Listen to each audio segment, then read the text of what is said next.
Hi everybody, it's Peter Stockdale, the host of the Spin Market Report. Are you looking for a new place to advertise your business? With over 85,000 YouTube impressions and 20,000 total streams across all platforms in the last 12 months, the Spin Market Podcast Network could be the prime space you've been looking for to advertise your business. Get a hold of Spin Market today and see what advertising on a podcast can do for you. Visit www.spinmarketwith2ks.com or email digitalagent@spinmarket.com for more information.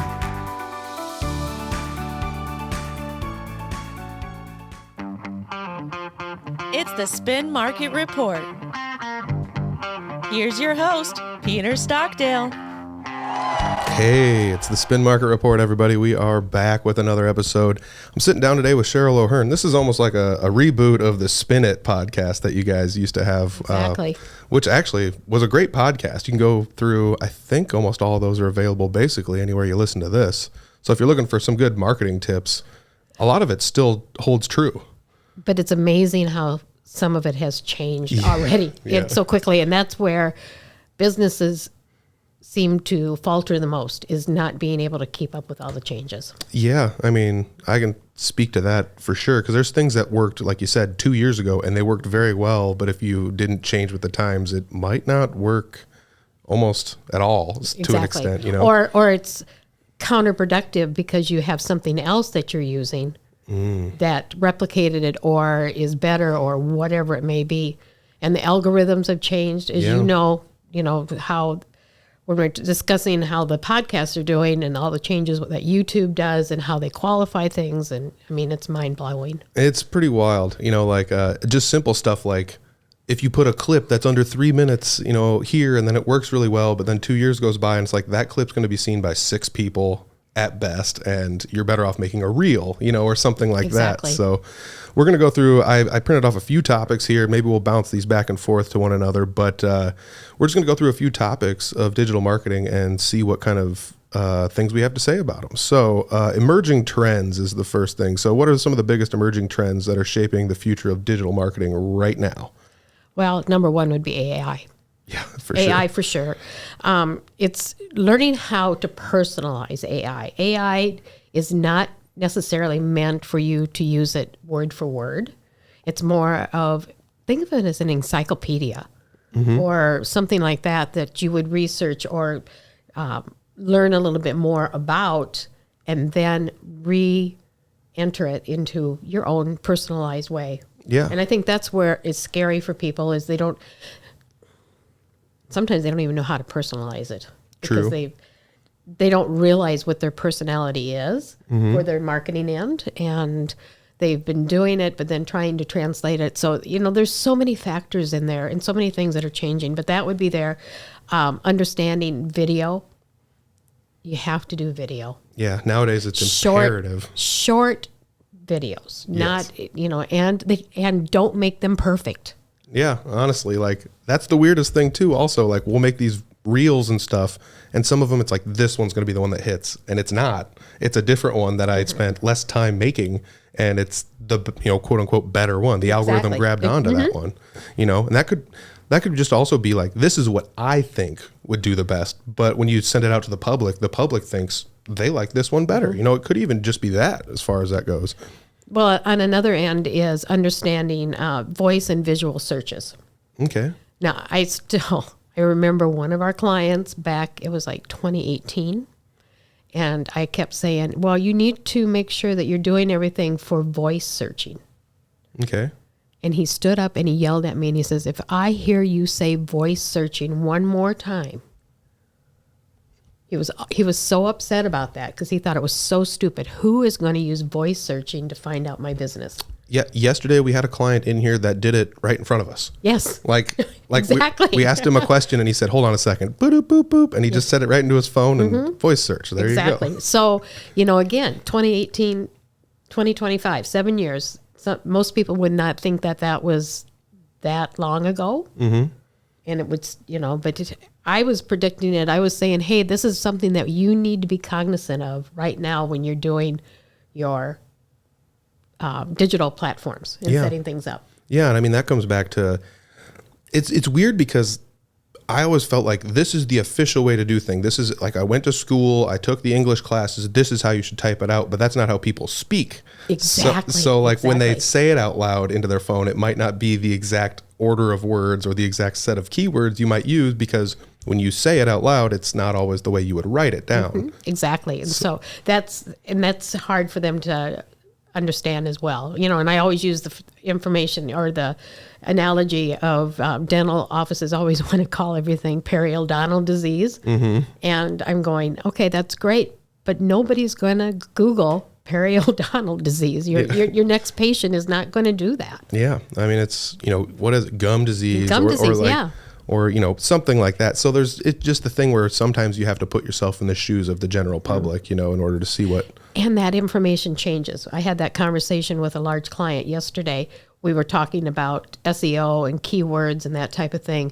And they were going, well, how are we staying up to date? And I said, that's what we're doing. We are researching your competition constantly to see what they're getting for SEO, what keywords are coming in to them, as well as what we see out there and people are searching for. And we update the SEO words that you have, your keywords that you have, based on what is being searched at this time. Yeah. I mean, that's something with the Universal Business Hub you offer. You can actually see some of those things, and you can start to see, well, people are actually typing this in and finding your website somehow. So we're actually going to put that into the SEO, and now you're going to show up higher in the list. Exactly. And that's why I say they have to look at that data and that information. It'll be key for them as they write content for both social media, any blogs, anything like that. That information is going to help them write their content, because they'll be able to see what people are actually looking for. Yeah. And I know people are just like, well, it doesn't matter if it shows up higher in the list. Yeah, it does, because I'll tell you what, I bought some custom whatever for Christmas for somebody. And guess what I did? I typed in what I wanted and I clicked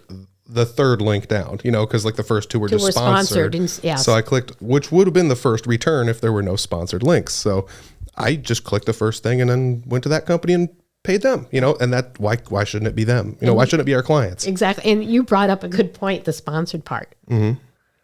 They paid to be on the top of the list. What's really interesting is when you really go and look at the data on it and find out, no, they're not. They're probably number 10 or whatever, as well as the amount of money they are paying for that sponsorship. We have documentation that shows it's about 30% less return on investment than it is if they would just improve their ranking organically, in the background on their own. Yeah, and that's something we've talked about, like the different advertising platforms or different places we can sponsor things on. Some of them have a better return on investment for, like, let's say dollars spent per clicks or something like that, which is something, I mean, when we sponsor things on social media, that's something I kind of just peek in there a little bit to see how much did it cost per click on some of these, and that's, like I said, you compare like Facebook to YouTube to Google to Amazon to whatever, and you can kind of see where the best bet lies. But if somebody doesn't know any of this stuff, they're just randomly throwing dollars. Exactly. And you don't know. And then another one just this week was asking, okay, we're posting this on Facebook. Why aren't we doing it on LinkedIn? Well, because this type of post for Facebook is not appropriate for a LinkedIn platform. And I went through the reasons why. And that's the other thing. Just because it's good on one does not mean it's good on another. And sometimes doing it on everything is not good. And sometimes doing it on just on Facebook is not what you need either. So there's strategic planning, there's strategic thought process behind what you do and what you're posting if you really want engagement. Absolutely. I mean, that kind of ties into number 3, our content strategy. But let's go back into AI and automation just a little bit. So how does that change the way businesses approach digital marketing, and where do you see it all going? I can speak firsthand to say, like, I would create reels for videos for podcasts like this one. And it used to take me maybe an hour to make 3-4 of them or something like that, to do a decent job. But now I can spend, 15 minutes sending it through an AI filter. It gets the 4 or 5 clips I would have pulled out anyways, but then it gives me 10 plus more. And all I have to do is go through and edit them. So I spend like an hour editing instead of, 3 or 4 hours making it all from scratch. So AI does help. Well, and you brought up a good point. You're using AI as a tool and then adapting it to what you really wanted it to say. So It's not any different than anything else that you do out there. Somebody that's doing woodworking would a lot of times actually make a template of what they are doing. It doesn't mean that it changed, that it was made from that person. It just meant that template helped them to standardize it a lot better, to be more of what they were looking for a final product, and then they made it their own. Exactly. Out there. So you think of it as AI as a template, as a tool, as an encyclopedia, that type of thing, and it'll make it much more friendly to you as a business owner. But also, you need to understand that things like automating retargeting. We just had a new client yesterday, and I was talking about retargeting. He says, I have been trying to find somebody that understood retargeting. And AI can help you with that, doing it automatically for you, and then having you being able to go in based by the data that you have and figure out, okay, I need to contact this person personally. Yeah. But immediately, by being able to immediately reach out to them, they receive some type of engagement from you, and then you can follow up. Exactly. Yeah. AI is a great tool. Like one of the things I use it for, like, let's say I can't think of a good title for a podcast. So I'll say, give me 10 of them, and then I'll pick out what I think are the best pieces of all of them, and then just combine it all into something that is my own.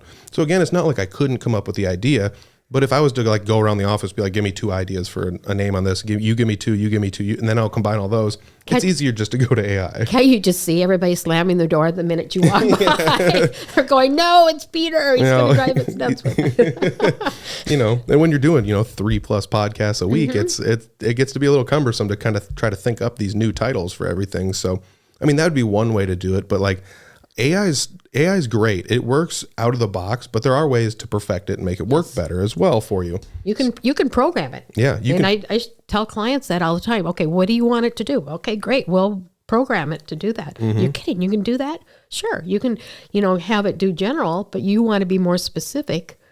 We can go in and program that. Bingo. Like our Universal Business Hub, that can save a business 40 hours a month. So basically, one whole week of a admin person or somebody in the social media doing the marketing, that type of thing, it can save them 40 hours and be able to do more creative things outside of maybe something that was really tedious. Yeah. And I think the coolest part about that was we learned in a meeting, well, I learned, I guess you probably already knew this, but they use the basic skeletal form of what ChatGPT is, and then in the background, they modify it. And then we can go in and modify it even further. So if somebody's, like you said, lead retargeting, so you can retarget somebody that like, oh, we tried to reach out to this person. They didn't get back to us. Let's reach out to them again. Or did we even reach out to this person in the first place? Just actual targeting in the first place. So there's a lot of fun stuff we can do on our end. And again, you can think of it nothing more than having a list of tasks that you need to do. It's making sure the task is done, because you're busy doing something else, or you forgot about it, or whatever it may be. So it helps to keep everything in line, keep it organized, and make it your own. So let's go to content strategy. So like, what's more important in 2025? Is it quantity or is it quality? I know we're talking digital content, videos, things like that. How do you find the right balance? I always say quality. Yeah. I mean, on there, everybody, and you hear me say this all the time when we talk with clients, we have to get through the rough before we get to the fluff. Everybody wants the pretty picture. Everybody wants to do all the fun stuff, the creative stuff. And that's right. We'll do that. But if we don't have the foundation put together, you're wasting your time. Or you're spending a lot more money than you would if you had organized it. Okay, again, a new client that we just signed up yesterday happens to be a construction company. And we were talking about that, and he was going, oh, you totally get it. Because I was saying, everybody's looking at the outside of your building. They go inside, and they look how great it looks inside. But what was really the most important part? And he says, what we did in between those walls. And I said, exactly. And that's the same thing that we do with the clients is get everything cleaned up. Let's do it right. And you're going to see faster results. And at a price point that's going to be much more manageable. Absolutely. I mean, we can tie this back into the last couple of things we talked about. So like with reels, I used to just make 2 or 3. If they weren't good, it wouldn't hit, so that's the quality versus quantity. But now if I use AI, and let's say I post 10 of them, or just post one reel a day.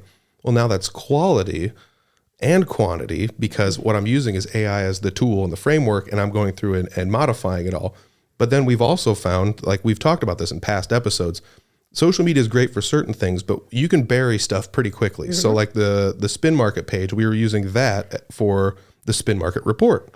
And eventually it was just like, there's so much Spin Market Report stuff We on have too many podcasts that we're putting on. Yeah, there. it's like half the stuff we were posting. So we made a separate page, literally only based on the fact of how much traction we were getting out of our podcast. So it's like, well, now that we know we have to post this much content to get this much interaction, to draw this many eyes, let's put it somewhere else instead of, gunking up what is our quote unquote official Facebook page. And we can leave that to more important things, or we can find the stuff that like, this was actually a hot button issue in a reel. Let's share the reel over, Exactly. So there's different tactics we can use. And these are things that like when we have our weekly meetings, we'll sit down and be like, I noticed this. What do you think about this? What do you think about this? What do you think about this? And we'll talk to people, within our own teams and just be like, would it be better if we did it this way because of the traffic that is coming in here?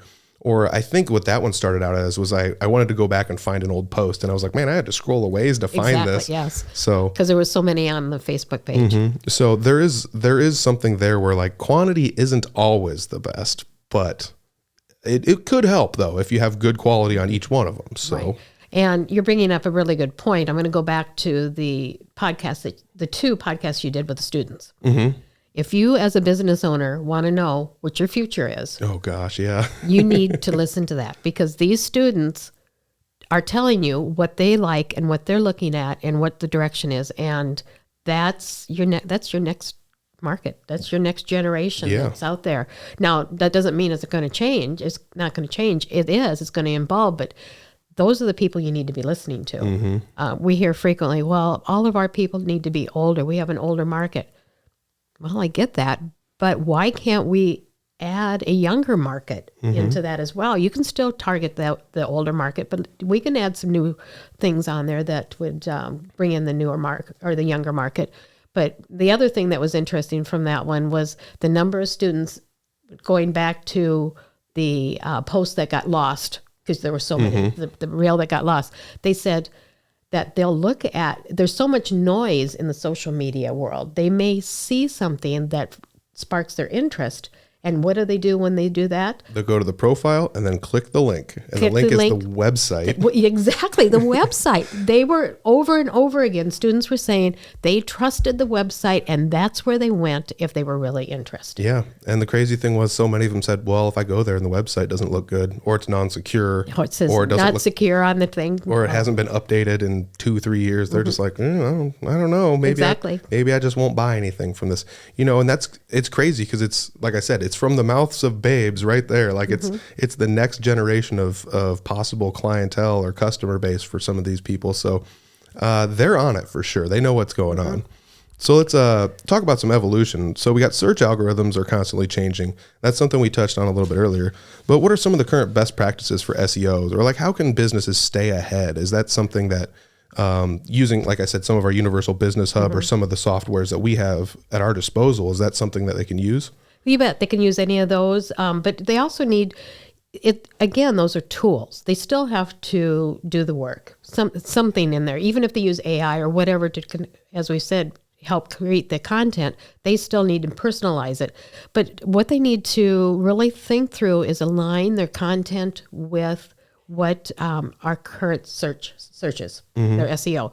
So they need to make sure that they are user intent when they're doing that, that who is going to actually be looking for my products and services, how are they going to be searching for them, and how are we going to provide that information and use the right terminology, the right keywords, the right content. Yeah. I mean, that's something, again, you could use AI, but it might just say like, this would be the best, but it's like, it doesn't actually go through it doesn't always go through and see like, what have people been searching for? It just said, this could be some possible keywords for you to use, and then that's where you have to come in on the back end and say, well, what have people been using and what does AI tell me to use? And can we pick the best out of each one and combine them to get better results in the end? So, well, and then taking that as well is making sure that whatever you're posting is fast loading. Yes. Because you only have a couple seconds. And if it's going to just see a spinning wheel there, the spin on it, then you're not going to get them. And make sure it's mobile friendly. Yes. People don't understand that how it looks on your computer is not how it looks on your phone. Yeah. And that's 80% of them are going to be looking on your phone on it. And kind of goes to same thing when I see billboards out there. Looked really great on the screen, and then they go and put it on a billboard. Too many words, pictures too small, those type of things. You have to think about where it's going to be at and who's going to be seeing it and how they're going to be seeing it. Absolutely. Yeah, I can definitely say making things mobile friendly helps out a lot. I used to just be like, I'll just sit here and wait. I'll watch the video. I want to watch the video. But now I'm just like, scroll. It's no different than websites. If I go to one on my phone and I'm like, this is inconvenient, I'm done, But again, we have 2 web designers here in the office. They're very good at what they do, especially converting things to mobile. I've made websites, but I'm not a professional website builder like they are. So, Abby and Megan are really good, like I said, making things mobile ready. I've made one website. It looks great on a computer screen.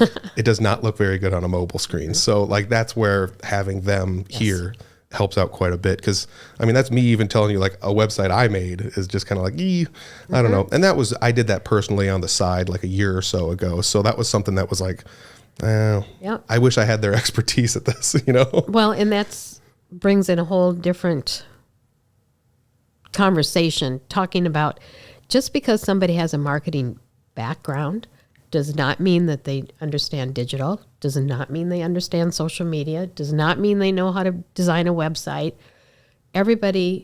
Marketing is way too many diversifications within it, has way too many. It keeps getting bigger too. It keeps getting bigger and bigger, and you can't do it all on your own. If a business thinks that they can have one person doing the marketing, chances are they're not going to be doing a very good job. Yeah, or like you said, they're probably doing okay, but they're missing something. They're missing something, and that's, boy, oh boy, that's something that's definitely very big. So let's go down the next list, social media marketing. Mm-hmm. So we talked about this earlier. How has the rise of short form videos, how has that impacted social media strategies? We kind of talked about it a little earlier. This is the crazy thing, because I talked about, we posted too many reels on this channel, so we created a new channel. So that's what we did, was we never really had the idea to make our own podcast channel, but because of how well the reels are doing for us, that's something like, it would behoove us to post these, but not to clutter up one of our things. So we ended up basically, forking our social medias into 2, and now we can link back and forth between them and gain the traction that way. But the short form video content for podcast has been it's almost unbelievable how much difference it has made, to the point of like how much traction it has created. There's so many different things you can do with those short form videos. Even on, we're talking TikTok, we're talking Instagram, Facebook, YouTube, you can even put them on Twitter if you want to, or X, I guess it's called now, but, there's my age showing a little bit, but at the same time, like, those have made leaps and bounds of difference for our social media, depending on how we're going to use them. And we don't just use them for podcasts. We've used them for ribbon cuttings. We used them for different things, just to get a different version of the same video out there to the public in a different way.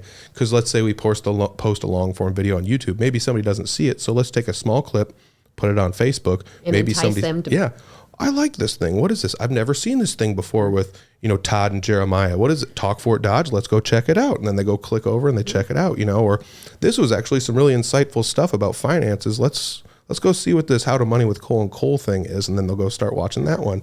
Same thing with ours. We're like, I never thought about that with marketing.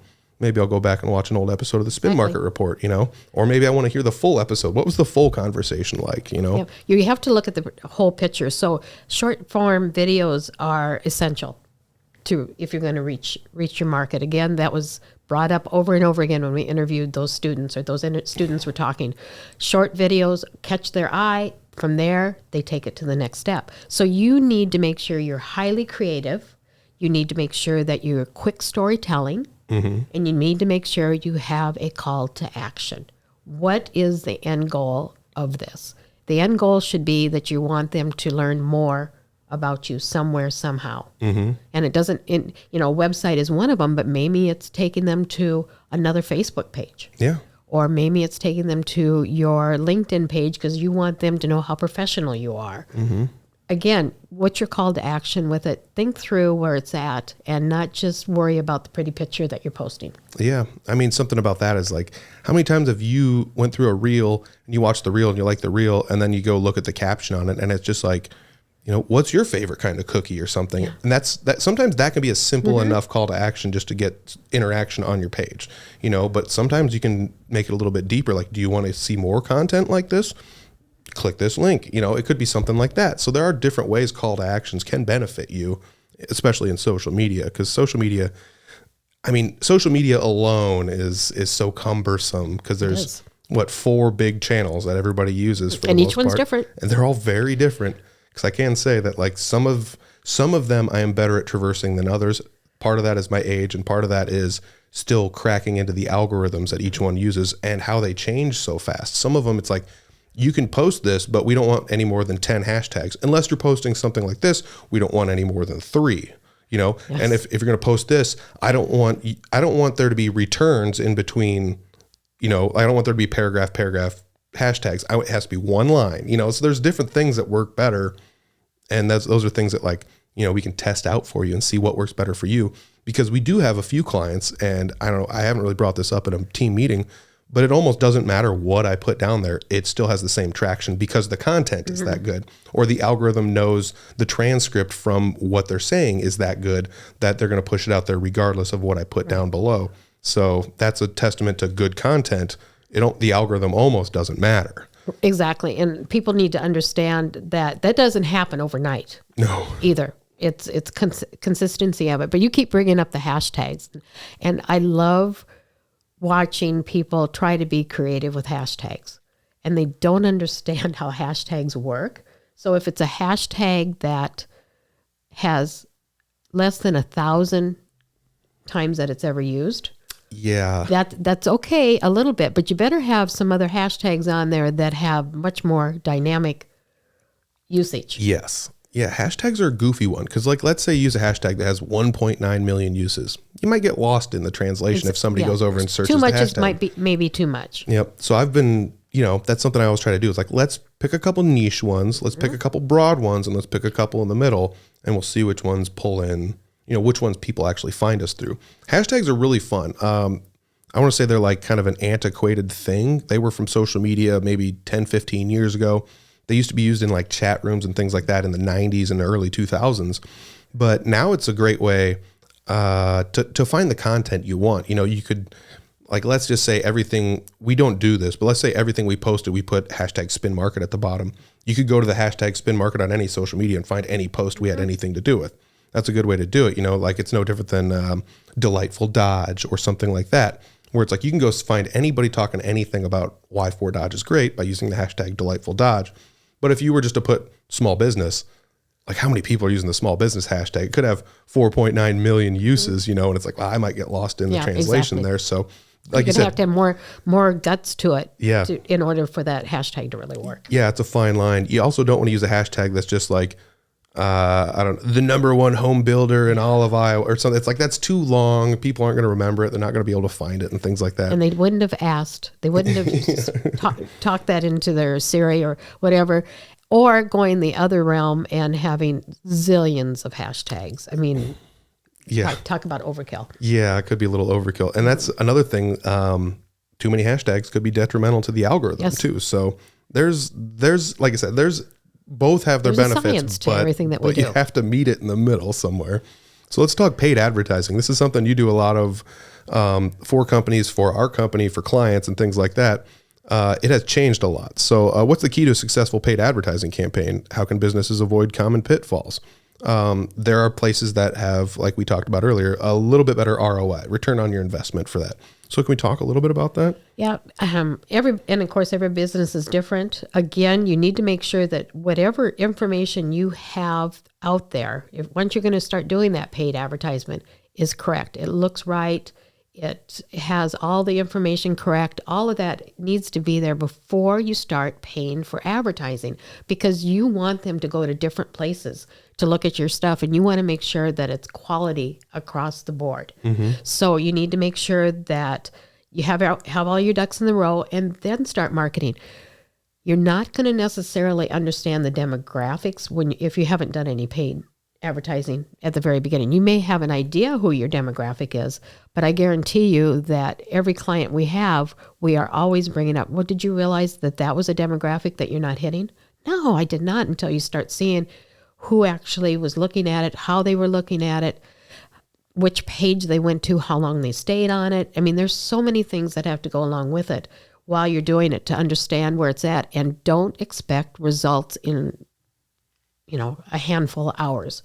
It needs to be there. It needs to, the algorithms, and people are probably tired of us already saying algorithms in this podcast, but the algorithms have to start working and understanding. And again, we may not have called paid advertising or as a AI driven type of a thing, but that's what algorithms are basically, is AI in some ways, because it's coming up with what is that, who's looking at this, how are they looking at it, who is really our market. And then it could be based on your service. One service is based on, and as an example, a client that we have that I said, there's not very many men using med spa type places in the area. Why don't we market to men?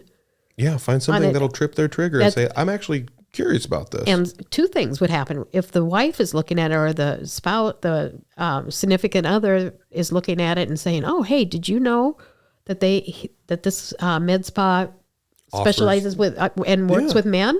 No, I didn't know that. Maybe you end up with 2 for 1. Yeah. I mean, we actually had somebody from a med spa on here, Jordan, and she had talked a tiny bit about that, how there's some things they offer that are geared mostly towards men. Yeah. It's not, So getting yourself outside of all the other ones out there, maybe that's what you need to do initially to get you out there and think about it differently. Absolutely. So let's say we did some paid advertising, we're doing some social media marketing, we got a content strategy down, we found some trends, we're using AI all the way down the line. What are some of the most important metrics to track all this digital marketing stuff? All these campaigns we're using, everything we're doing.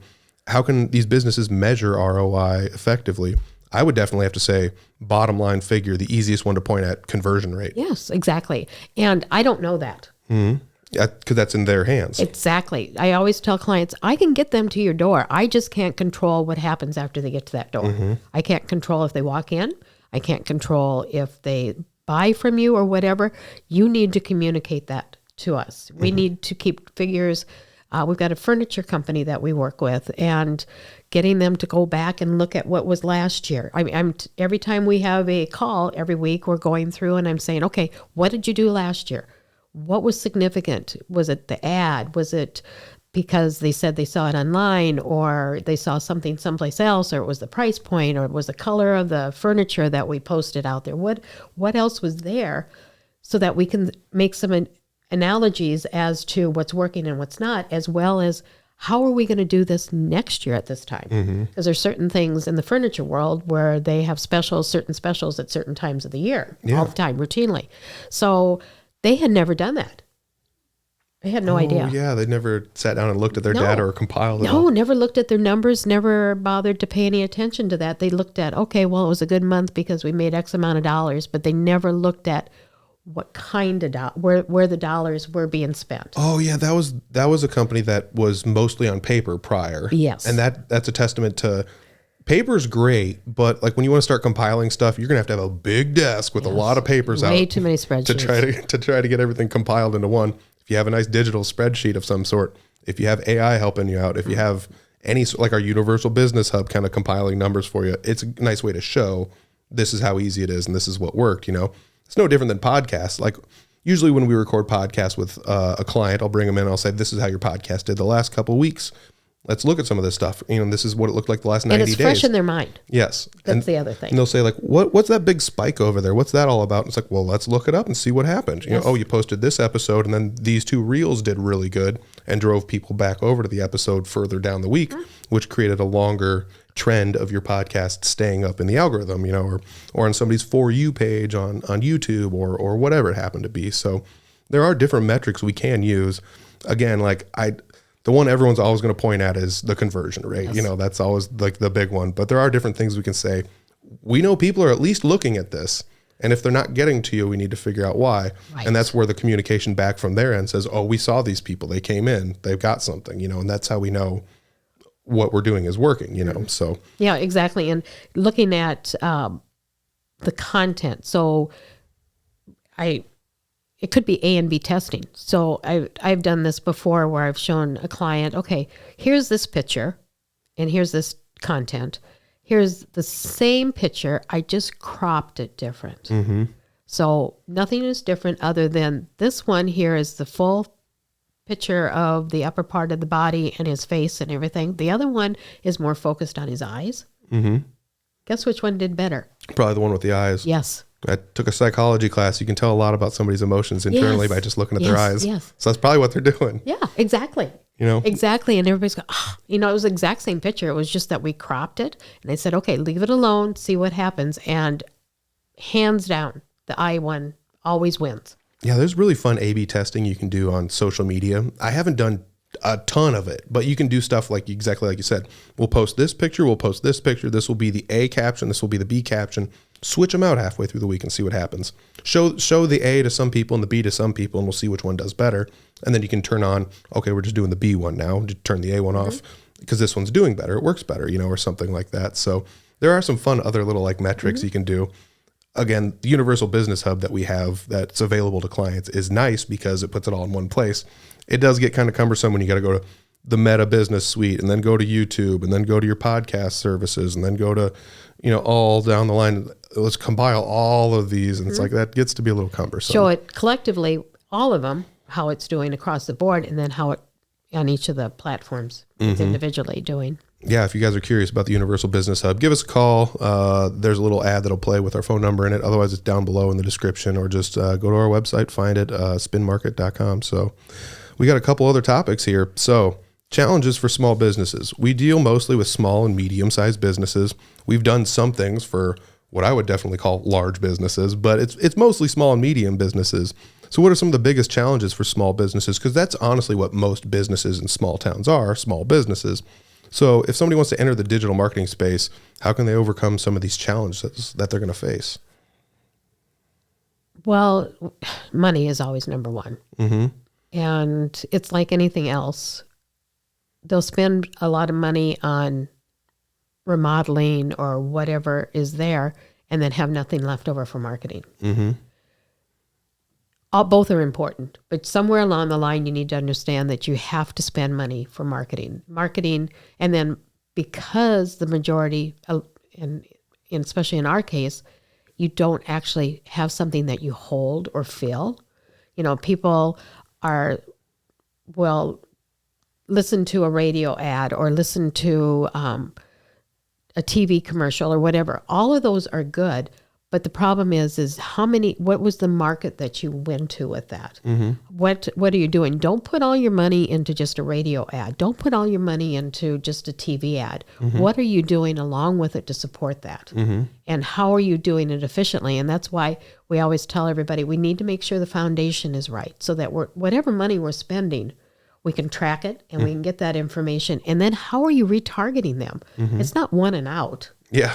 You need to go back. So if that market, if a certain geo area is being more receptive to your marketing than what another area is, slow down in the area that it's not and go after the market that's there. Yeah. I mean, retargeting is very important because imagine you're a restaurant. Well, they came in and ate once. That's all I needed. Thanks, guys. Yeah. Like, no, you want them to come back, so that's, again, that is also like the marketing could bring them in, but the company themselves, they have to follow through. When they get through the door, that could be where the other challenge might lie. Another thing is, this ties into something we talked about earlier, is like the return on investment. Some people think it's going to be instantaneous, but like imagine you put, and I'm not going to dog on anybody here, but let's say you put an ad in a paper. Do you expect there to be 1 million people at your door the very next day after the paper comes out? Some people do. You might have to put it in there a few times so people always see like, man, whenever I turn the page, I always see this giant logo for this company that I want to check out. The next day they get the paper again. They're like, there it is again, billboard, same deal. Reputation. Digital marketing. We found social media sponsoring to be very, very good for this as well. So like you're scrolling down your thing and oh, there's this company. I was actually looking up tires the other day, and there's a tire company here, or whatever it happens to be, you know. So there are things that we have to remember, that like these campaigns could take a while for them to really start to sink into the general public, you know. Could take a couple weeks, could take a month. You know, it's that brand recognition. It's branding more than marketing. It's like, when I see this, I think of this instantly, and you have to constantly put it in front of people for them to think that. Apple, you know, like people think computers or phones or something like that, you know. That didn't just happen overnight. People don't just see like a piece of fruit with a bite taken out of it and instantly think cell phones. You know, that took them a long time to get that going. And a lot of patience, and understanding that some businesses have short sales cycles. Other ones have longer ones. Oh, yeah. So if you're a bakery, you have a short sales cycle. You can sell a dozen cookies really fast. If you are another company, if you're a furniture company, you're not in there buying sofas every week. Yeah. So it's not a case of that you're going to push with sales and with special marketing things to drive somebody. And, oh, yeah, I've been thinking about this for a long time. I need to go in there. But you have to be top of mind. Absolutely. And that takes consistency. And that's one of the things that we talk with our clients on. Be consistent with it. You know, if you're doing a podcast, have it come out the same day every week. Yes. Make sure it comes out about the same time every time. Make sure it's... Because someone's going to be looking for consistency. And if they don't see it, they're just going to, oh, it's not coming out, I guess. Well, maybe they're never coming out again with another episode, you know, and that happens. I mean, that people will just walk away because they just don't think it's going to be there anymore. And if you say you're going to be somewhere at a time, you probably should be there, you know. And don't be afraid to repeat stuff. Oh, yeah. Out there, because it's repetition. Okay. Let's take the Yellowstone. Okay. How many times have they repeated stuff over and over and over again to get people, to make it be the show that it ended up to be? They not only kept constantly, so 2 months before they send out an episode, you start seeing things about it 2 months ahead of time, so that you're going, oh, well, I need to put down whatever day it is that this one's starting, the new episodes are starting. Use that as an example. Don't be afraid to repeat it. Everything they do on all their stuff is repeated over and over again, and that's been the success. Well, plus people have really enjoyed it, but that's an example of. And you'll see that frequently with any TV shows. If, CBS starts in June promoting their fall programs. Yep. You need to understand that too. So when you're being strategic, if you aren't in August of the previous year starting to plan your next year, you're already behind. Absolutely. You need to be planning. Yeah, I can definitely say from the podcast aspect, asking people to subscribe, share, follow. Don't be afraid. Yeah, I understand people are like, I don't want to seem like I'm just out there kind of trying to shill this stuff, but like, forget that. Yeah, it's your business. It doesn't sell it. Yeah, it doesn't make sense to have 70 episodes and be like, well, in episode 24, I asked people to subscribe. I'm not asking again. It's like, well, you've had 50 episodes come out since then. That's a year's worth or 2 years worth of content. If you're doing every other week, you might want to ask people to subscribe again. And it doesn't hurt. I remember when I was growing up, there was one show I watched every week on YouTube, and that one of my favorite parts was listening to the guy go, follow me on Facebook, like me on Twitter, subscribe on YouTube, and it's just always like it was to the point you can repeat it after. I still know it, and it's been 10 plus years, and I still know exactly what he would say every time. So that's stuff where it's like that got burned into my head. And guess what I did? I subscribed, I liked, I followed, I bought the merch, I did all this stuff. I like the content, but had he not said that, I might have just been like, all right, yeah, this is funny. I'll check it out in a few months and see what I missed, But if you subscribe, then it just pops up right there for you. Don't be afraid to promote yourself. Absolutely. Just if it's nothing more than leaving your business card. Yeah. We've had clients come in and say, well, yeah, you gave me this a year ago, and it's been sitting on my desk, and I finally decided to come and see you. Yeah. So, we get it too. Yeah, you got to be top of mind. Yes. And that's, again, like business cards are not digital. They still work sometimes. So it's worth it to mix the strategies. Digital business cards are great too, but sometimes the paper one. So that brings up a really good point. Don't use just one thing out there. Don't be afraid to duplicate. So you do have an actual business card that they can hold on to, But you can also give them a digital card by tapping their phone or whatever Yep. on there and give them, so then they know, okay, if they need to, they can contact you right away on their phone, or if they just walk by their desk and see your business card, oh, I've been waiting to give that person a call. I'm going to do it now. There are actually physical cards that you can blend into digital Yes, both, and yes. tap them in, so it'll just take you right to the social medias or whatever. So those are cool too. Lots of tools. It's worth it to use all of them. Last question we got on here, building an online community. So how can businesses foster genuine connections and engagement with their audiences in an increasingly crowded digital space? We talked about it earlier. Social media and digital spaces can be cumbersome if you put too much stuff on them. But one of the things I think I like the most about this is, again, asking people, did you have a good time? Did you enjoy the service? Is this product good for you? Can you leave us a review?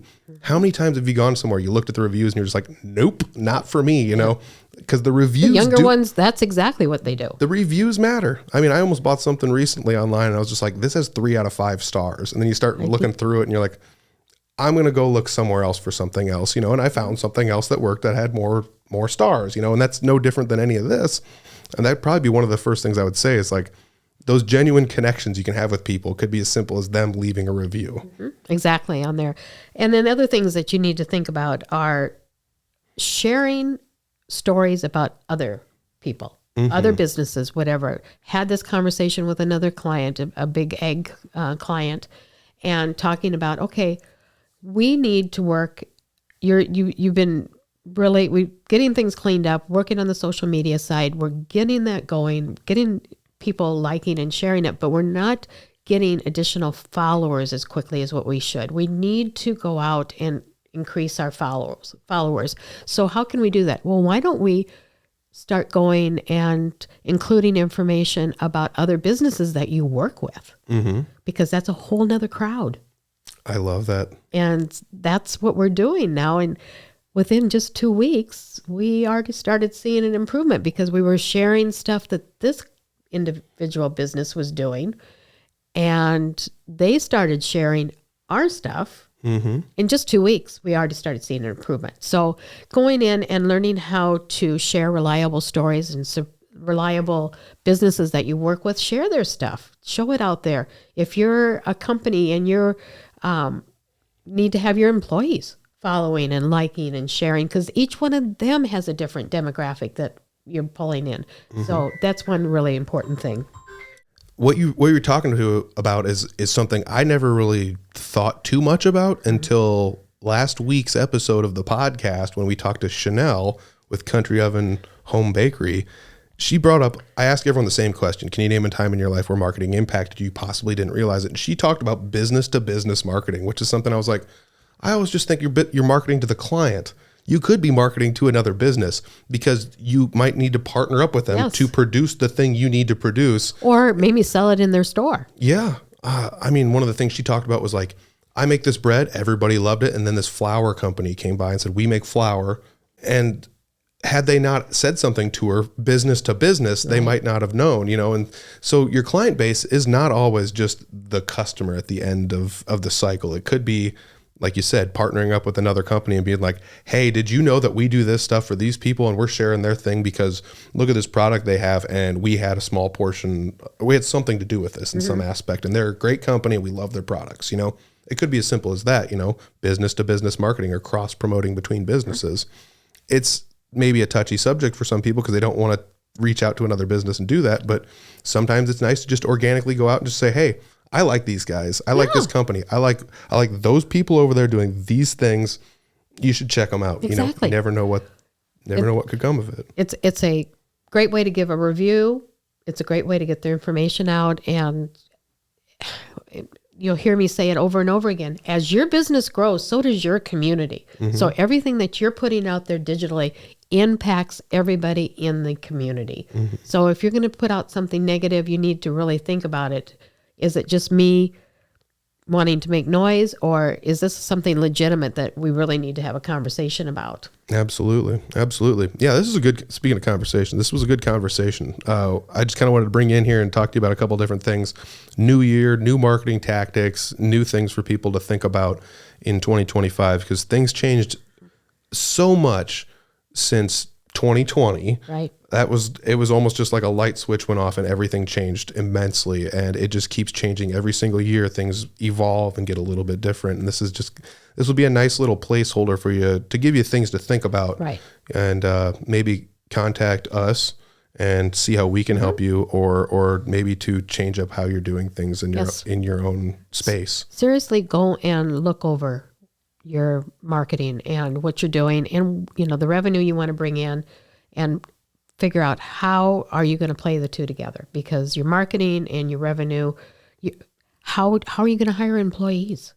True. Change your marketing, change how you look online, because your next employee is going to be younger, chances are, and that's where they're looking at you. So how you look online is as important as the money you're spending on recruiting or whatever you're doing. Remodeling your storefront, anything. Adding something new, making sure that they know you.